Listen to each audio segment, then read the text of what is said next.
2. Oh my god, that.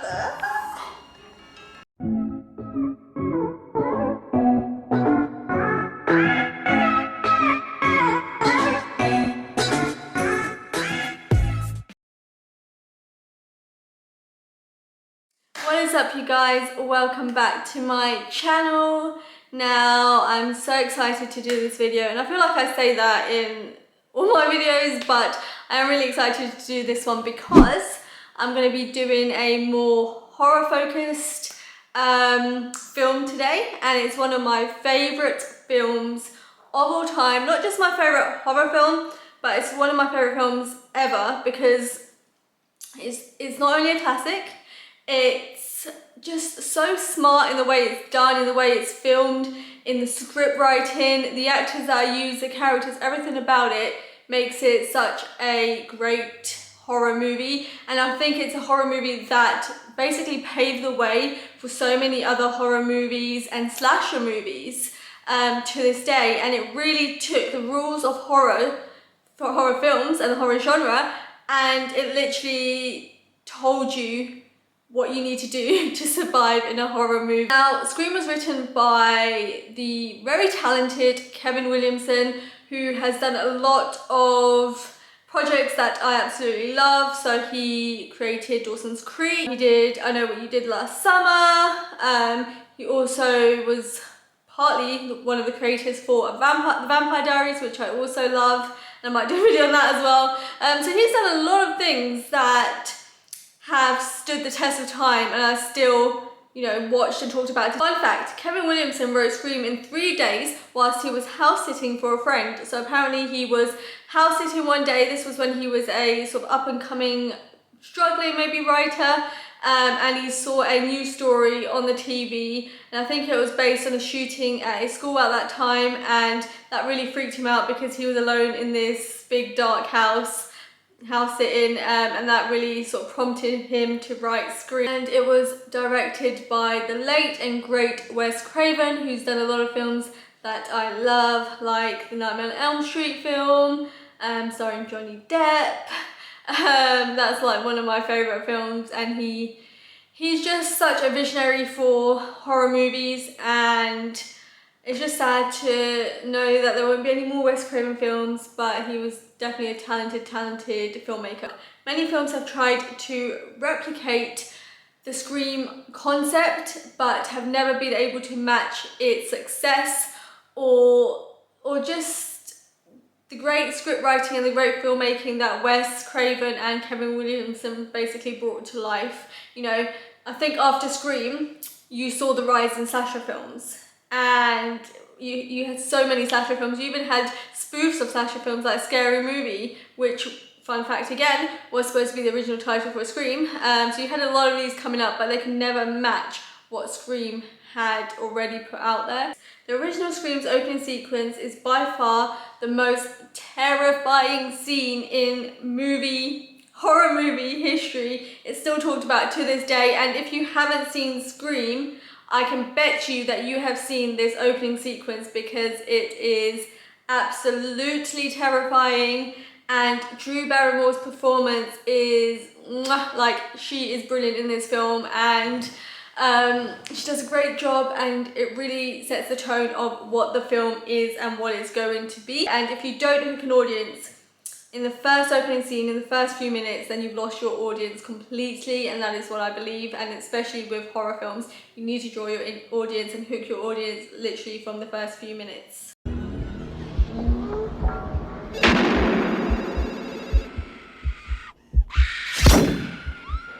Then we open with Drew Barrymore, who plays Casey Becker, in her expensive house making some popcorn, getting ready to watch a movie as she waits for her boyfriend Steve. Can we just take a second to just appreciate Drew Barrymore's iconic look?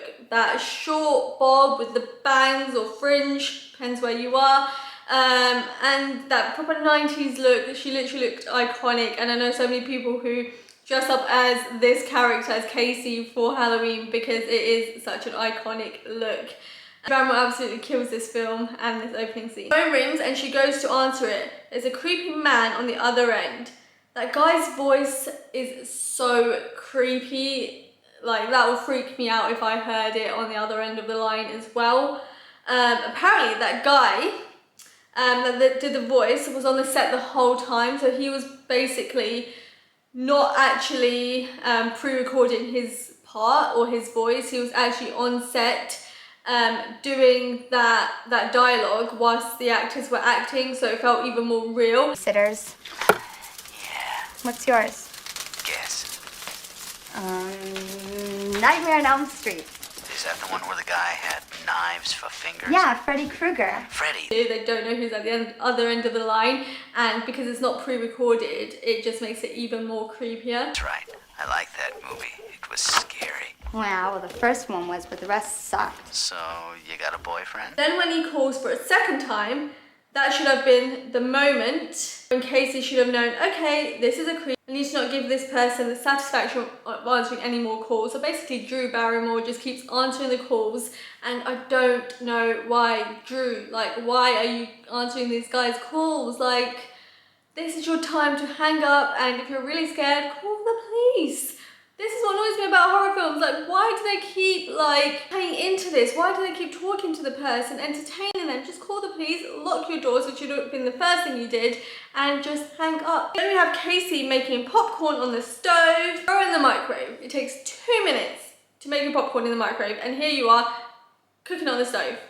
I guess it's more for dramatic effect because you can hear the popping, and then it goes all, like, everywhere when she's too busy getting chased by a killer, I guess. So yeah, I guess it's a bit more dramatic. Then Casey walks around her house and you see her checking the windows and the doors to make sure they're locked. She's sort of peeking out the window to sort of see if anyone's there. But it's like, this is what made me think. I didn't really think about this when I first watched it when I was younger. Yes, I watched this when I was quite young. But you're only just now checking your windows and doors to see if they're locked. Like, this guy has been calling you, what, twice now? And first of all, even if you didn't have a creepy killer guy calling you, you should have your doors and windows locked regardless, and you're alone at home, so yes, and you have a big house. But the fact that she didn't, and now she's checking, it's probably like, she probably did have it locked, but it's like she's checking like, did I lock it, did I not? But then you go and see her lock the door, and it's like, okay, this guy's been talking to you the whole time. At this point, we think that there's just one guy talking, okay? And we don't know where he's calling from. But you practically just given this guy chance to enter your house if he is there. Which is like, no, lock your damn doors. That is literally a pee in your pants moment when he asks her what is her name. And she's like, why do you want to know my name? And he's basically like, because I want to know who I'm looking at. Put yourself in Casey Becker's shoes. What the hell? Like, this will just literally scare the crap out of me, okay? You're talking to this guy. Yeah, it could be a joke. He could just be like, I want to know because I want to know who I'm looking at as a joke just to freak you out. But obviously, if you've seen Scream, you know it's basically because he is about to gut her, as the reference that they use in this film. Like, just imagine what she must have been thinking in this moment. Like, even if you know he's not there, even if all your doors are locked and whatever, for him to say, I want to know who I'm looking at, will just make you freak the F out. Honestly, it gets worse and worse. It doesn't stop there. It gets crazier and crazier. And just when you think you've got hope that this is all just a prank or a joke, boy, you are wrong. Casey, call someone, call anyone, just hang up the phone and please, please, please, please, please stop answering the damn phone and entertaining this creep. Just call the police. Or you said your boyfriend's on the way, so call your damn boyfriend and be like, hello, where are you? Can you hurry up? Like, this creep's calling me, like, can you be any faster? Unless it was her boyfriend, you know? For those that you haven't watched it, let me know. If you haven't watched this film, let me know who you think is on the other end of the line, okay? So we know her boyfriend's coming over, we know her parents have gone out of town, or gone out wherever they are. Who do you think it is at this point? Any guesses? You should never say who's there. Don't you watch scary movies? It's a death wish. You might as well just come out here to investigate a strange noise or something. And that creep calls for like the 10th time. Okay, probably 4 times by now, I've lost count. 3 or 4 times. 4 times? Let me know. He's officially angry, and Casey's like, listen, asshole. And at that point, I was like, go Casey, stand your ground. This is your home. Don't let anyone intimidate you. And then I'm like, Casey, no. If this guy is a real creep and he's not just someone on the phone and he's literally standing outside your house, the last thing you want to do is call this guy an arsehole, because that ain't gonna go down so well. You can literally see that Casey is so worried at this point. She's literally like panicking. You can just see it in the tone of her voice. And she's looking around and the popcorn's just going all crazy, and you know something is about to go down in any moment. How do you know his name? Turn on the patio lights. Again.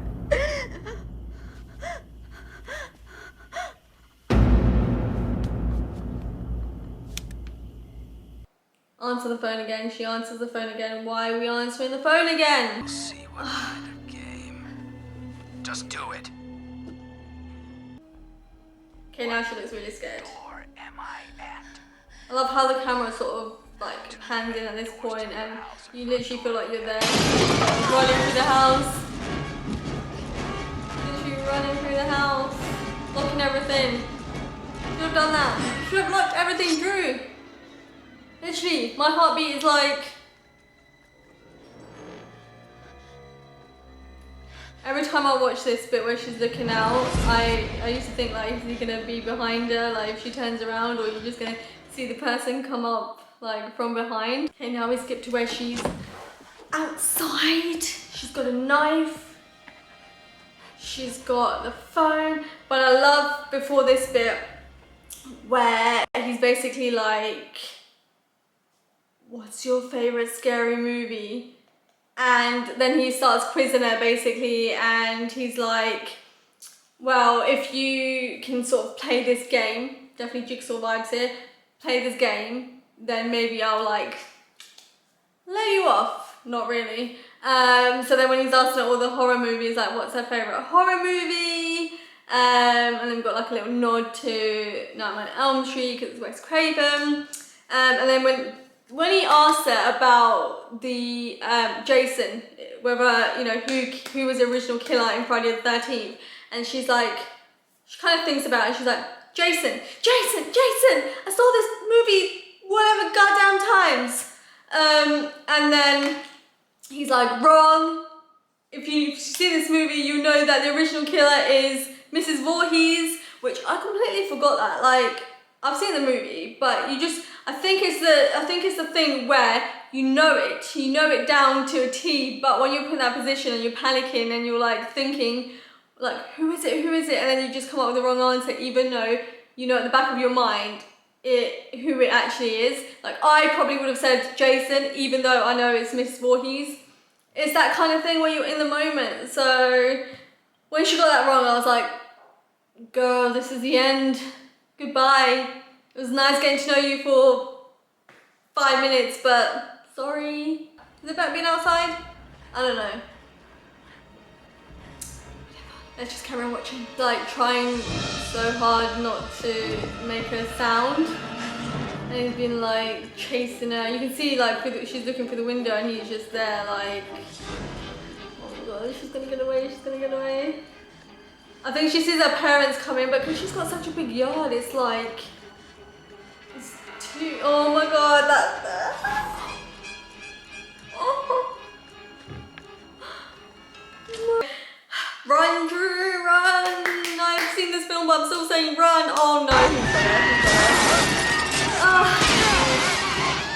Run. So before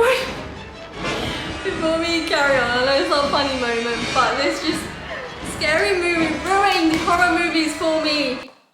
Because this scene where he's literally like about to stab her in the chest, just I can't help but think of, you know, Scary Movie? Yeah, Scary Movie where, who is the actress? Carmen Electra is running, but she's like in a bra and underwear or whatever, and she's running and she's doing the slow motion running, like the Baywatch running, and then he goes to stab her and then he pulls out her implant. That's all I can think about when I watch this scene. Comment below if you know what I'm talking about, and if Scary Movie has literally ruined some of your favourite horror movies. It's ruined mine. Okay, back to reacting. Oh, she could have got away. Her parents were so close.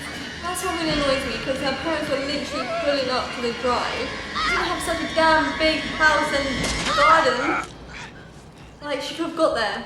Could they not hear her screaming? I always wondered that. Could they not hear her scream? I mean, the title film screams. Oh, and we almost get the reveal of Ghostface, but not when she pulls the mask off and stabs her one final time. Oh, this is when they notice that she's dead, sad, and that's what she should have done. She should have like turned the popcorn thing off. Why are you on? You're eating popcorn like when the killer's like fucking chasing you in your house or like calling you. Oh, another one. Sorry, there was another stab. Oh, and they can hear her because obviously she was on the phone and she didn't hang up, so they can hear her on the other line. And this is such a popular moment in Scream where you see her hang. Oh, we haven't got there yet, but you see her hanging off the tree. Oh my god, I can hear that. No. Oh. Get in the car. Drive down to the mechanics. Drew. No, my daughter. Let's go. And this is where her mom sees her and then the dad. And she's just there hanging. I love this shot, like the way it just like zooms into her. The way it done it is so like creepy, it's like that kind of motion. There you have it. Scream opening scene, one of the best opening scenes ever. Hope you guys liked my reaction, but this is definitely such a good opening scene and really, like I said, sets the tone. But we got to talk about Drew Barrymore's performance. It was so good, and if you have watched Scream, then let me know sort of what you thought about the opening scene. And if you haven't watched Scream and this is literally your first time watching the opening scene for Scream, then also let me know, and let me know if you actually loved that opening scene, and if you enjoyed it, and if this makes you want to watch Scream. And we got Scream 5 coming out January, but I'm hoping it's earlier. I'm going to definitely do a reaction to that because I can't wait for that. Scream and Halloween are like the only two kind of horror movies where just keep bringing them back as long as it's done right. I mean, Wes Craven obviously can't be a part of it, but I know they're going to honour his legacy. So I hope it's going to be good. You have a good cast in there, and you've got the originals coming back, so that's good. But also, with this scene, it's like the killer seems to be everywhere. You know, you've got the killer, you've got the one person speaking on the phone, but then you've clearly got someone who's already in the house, because he must have been in the house the whole time. But it's like, how does she not hear him? But obviously, if you've seen the film, you know that it's two killers, and you don't actually know by just watching this scene. But when she pulled off his mask, you're like, who is it? Let's see. But yeah, I love this film and I love this scene. There's so many great moments in it, and what is your favourite scary movie? So many people have quoted that, and so many people still wear the Ghostface mask for Halloween. So yeah, I think I'm gonna do a full sort of review, commentary, maybe reaction to the full Scream movie, and maybe just do all of them, to be honest, leading up to the release of Scream 5. So this video is different, as you know, because I did more of a reaction to it. Because it is a horror movie, it's just more fun doing like a reaction and having you guys watch me react to it, and also watch the scenes, especially if you've never seen it before, because it's always exciting for those that have never seen it to be like, so what did you think about it? It's almost like I was a part of this film or something, like creating it. That it's just got a special place in my heart, and I love this film so much. But if you guys enjoyed this video, then please make sure you hit the subscribe button, like this video, and comment below which is your favourite Scream movie and what is your favourite Scream moment. And did you know who Ghostface was. Sort of straight off the bat. Like, did you know who Ghostface was gonna be? Because I didn't know, because I didn't want to be like, oh, it's the cliche, it's the boyfriend, you know? But yeah, comment below and let me know, and I'll see you guys in my next video. Mwah.